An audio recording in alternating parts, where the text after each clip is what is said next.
वैष्णवी हगवणेला आत्महत्येसाठी प्रवृत्त करणाऱ्या हगवणे पिता पुत्रांना 28 मे पर्यंत पोलीस कोठडी सुनावण्यात आली। याआधीच वैष्णवीचा पती सासू नंदेला 26 मे पर्यंत पोलीस कोठडी सुनावण्यात आली।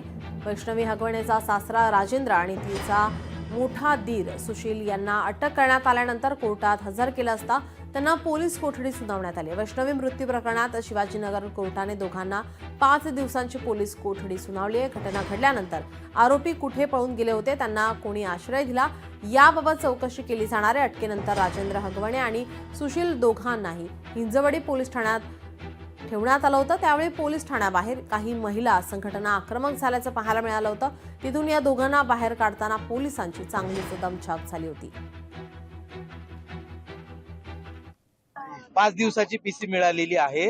काय बोलणं झालं आतमध्ये, काय सुनावणी झाली? आत्महत्या करण्यास प्रवृत्त करणे आणि हुंडाबळीचे हे सेक्शन आहेत।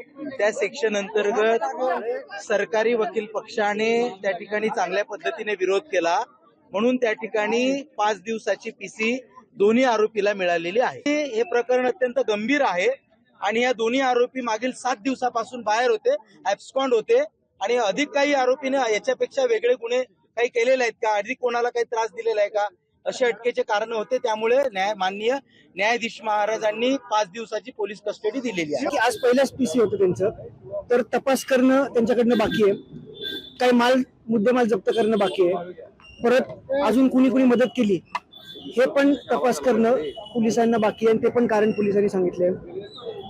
अजून त्याच्यामध्ये कोण कोण अजून आरोपी निष्पन्न होतील का त्याचा पण तपास करायचा आहे, त्याच्यासाठी पण कारण पोलिसांनी मागितली आहेत आणि असं करून निर्भर कोर्टाने पोलीस कस्टडी एक्सटेंड करून 5 दिवसाची पोलीस कस्टडी 28 तारखेपर्यंत दिलेली आहे।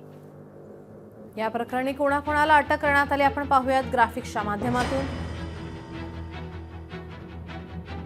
सासू लता हगवणे, नवरा शशांक हगवणे, नणंद करिश्मा हगवणे यांना आधी अटक करण्यात आली। त्यानंतर सासरा आणि दीर, सासरा राजेंद्र हगवणे आणि दीर सुशील हगवणे यांना आता अटक करण्यात आली आहे।